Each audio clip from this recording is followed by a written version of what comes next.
Hey guys, hi, welcome back once again. My name is Vaishali, and today I'd like to talk about intergenerational karma.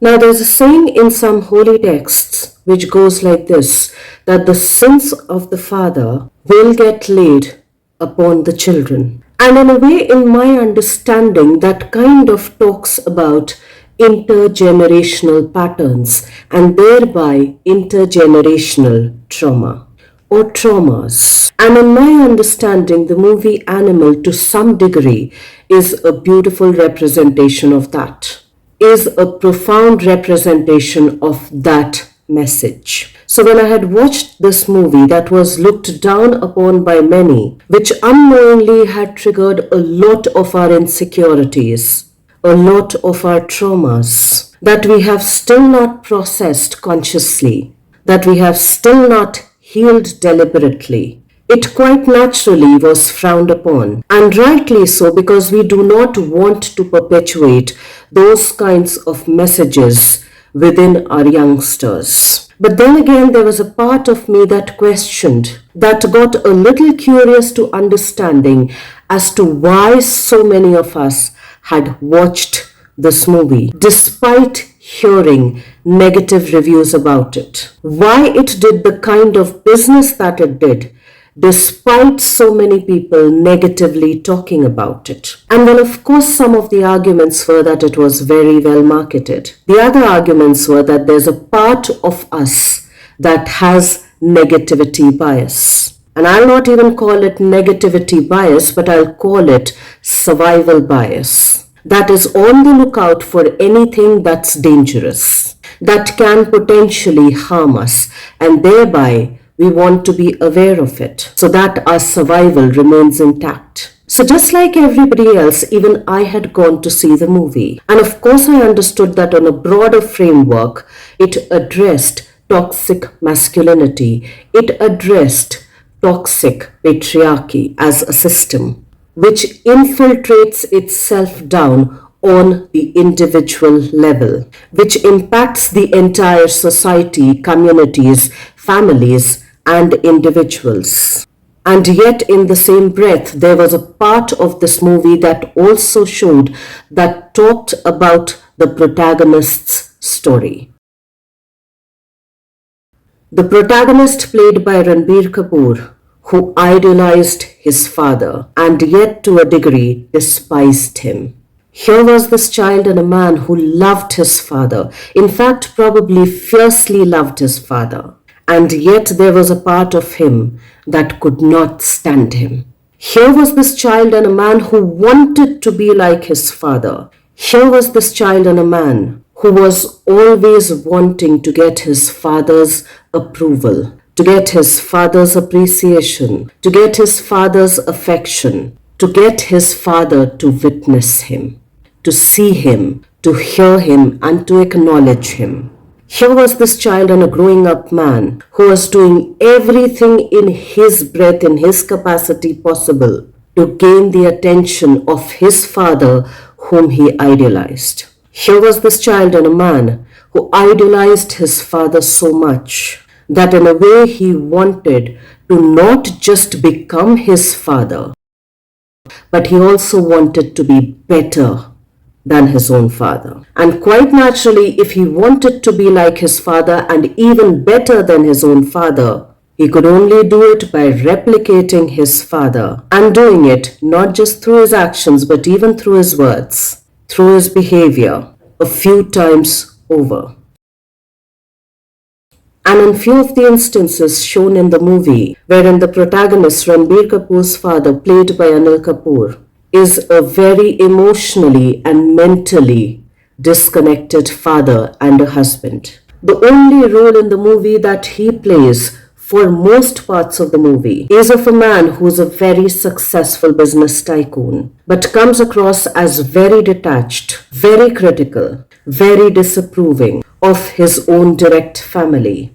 There's a scene or two in the movie which also depicts Anil Kapoor dismissing and disregarding his own life partners, his own wife's thoughts, emotions, and her presence. And to a degree, it almost comes across as very callous and very ruthless. And as his child and as the man growing up within the same household experiences the same thing, which is then later projected in the movie, which is then later even expressed in the later half of the movie, wherein in one of the scenes he asks his father to sit down and experience his reality as a child growing up, as a young man who grew up under his presence, or rather his absence. It is in this scene where he talks about role reversal, wherein he wants to stand in his father's shoe and his father to stand in his shoe, for their places to be switched in the role play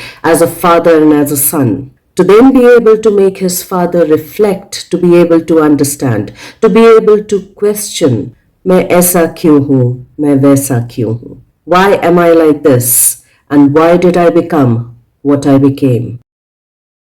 If I can draw a parallel over here, it's almost like saying that this child was growing up under a fierce lion, a lion who controlled a huge jungle, a lion who had the power over every member of this huge jungle. And in order to be heard, in order to be seen, in order to be appreciated, in order to be acknowledged by this bigger lion, the only other way that this lion could go about that business, for all of his needs to be met, was to become a bigger and a better lion in the same parallels, within the same quality framework. So he had to learn to roar better. He had to learn to be more controlling. He had to learn to be equally defiant. He had to learn to be equally disrespectful. He had to learn to be equally neglectful. He had to learn to be more controlling and more domineering. And he had to learn to some degree to become a little more ruthless, a little more toxic. And in a way, since this kid idolized his own dad so much, in not so pleasant way, he almost raised the bar to reach a higher pedestal.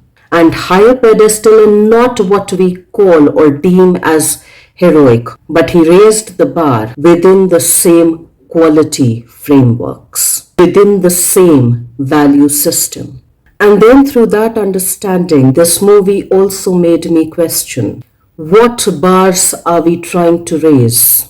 Have we assessed those bars for ourselves when we say we want to raise the bars? What qualities and what are the value systems that we have imbibed, that we have absorbed as kids, as growing up adults, that have now become an obstacle in our adult lives, that have made us into the people that we actually do not want to be within our own selves? Have we even reflected on our own value systems, on our own beliefs? Have we taken the time to reflect on our life and our life choices? Because what doesn't get healed and resolved will repeat itself over and over again till the time it gets healed and resolved.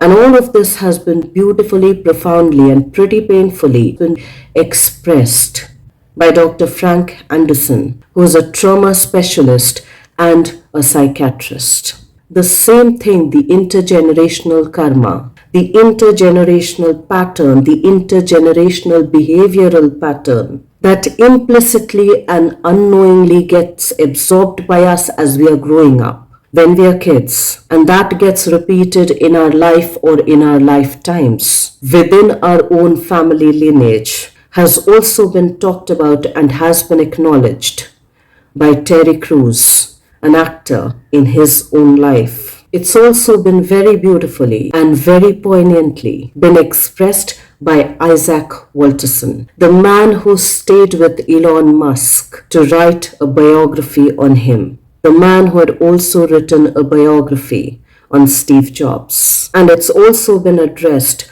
by Paul Scanlon, a personal growth and leadership coach. And you can go and check out these links, which I will be attaching with this video notes, with this vlog notes. And once again, I'd like to mention that in no way I'm glorifying this character. But since we are biopsychosocial creatures, everything around us impacts us. Everything around us influences us. Until we take the time to reflect on it, we never become aware as to how it impacted and influenced us into what we've become today, into what led us to our own making, the making of what we think we are. So let's take out a little time to reflect so that we become aware as to what bars we are consciously or unconsciously raising.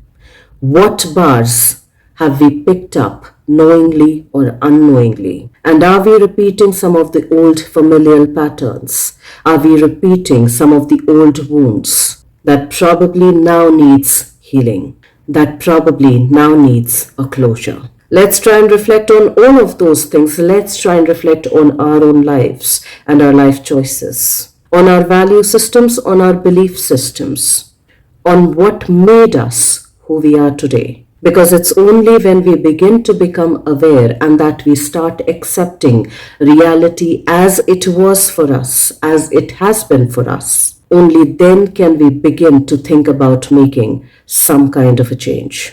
Because without awareness and without acceptance, no pattern ever changes. Let's try and think about all of those things, and I will see you once again the next week. Till then, stay tuned in. And guys, if you do like the contextual content of these videos, please do like, share, and subscribe.